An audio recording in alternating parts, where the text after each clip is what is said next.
I suppose I'm coming to it from two ways. One is from a country-specific case of South Africa, which on many of the classic indicators like the Gini coefficient of inequality, South Africa tends to come number one, or rather bottom of the list in terms of having the most inequality. And so uneven development is very much something that speaks to me from my South African context. But also coming from a sense that a lot of this is inevitably about the labour market, it's about work, it's about the skills people have, the education they have, which helps to reinforce that uneven development, but it sometimes can undermine it, can open up opportunities for people. So I come very much from a perspective, how do people make the transitions into adulthood, into working lives? How do they maintain their place in the labour market, in the economy? What does education and training do for them?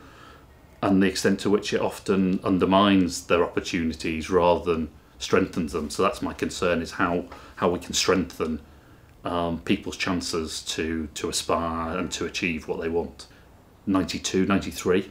Obviously South Africa was the biggest issue on the block in terms of education and development.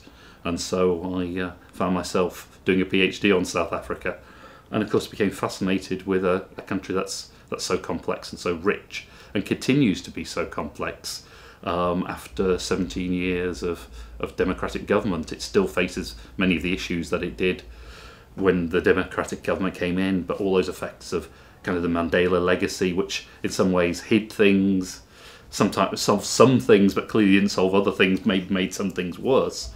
But that legacy and how South Africa can build that, and partly also from a kind of Africanist perspective, you know, there's too much a Western view that Africa's always bound to fail, and so, well, South Africa's the best hope for success. The field that particular field I'm working in, vocational education and training, has a traditional way of doing things that's emphasised the public sector provider of education and training, that's emphasised formal sector jobs, that's emphasised youth, that's emphasised, you know, paid work as the sort of the sum of being human.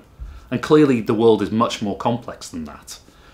And so I think we're at a point where, because this coming year UNESCO are launching 2 major world reports, and there's going to be an international congress in Shanghai with 1,500 participants, many of them at ministerial level, there looks like there's a space for opening out a debate about what is this field for, what counts as success in it, what are the criteria we use for judging it, and therefore how do we redevelop a field.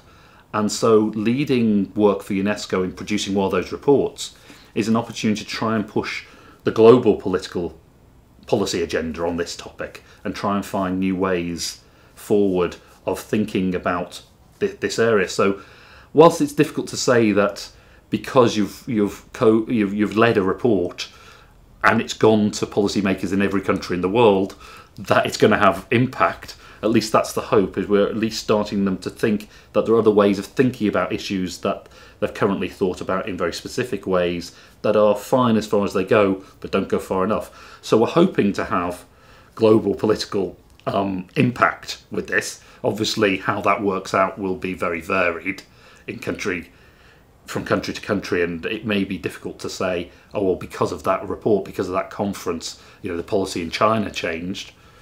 But that's our hope, is, you know, we're talking to all ministries of education, many ministries of labour, to big business, to UN agencies, to NGOs, and so we're at least trying to set the agenda for the next 10-15 years in that field.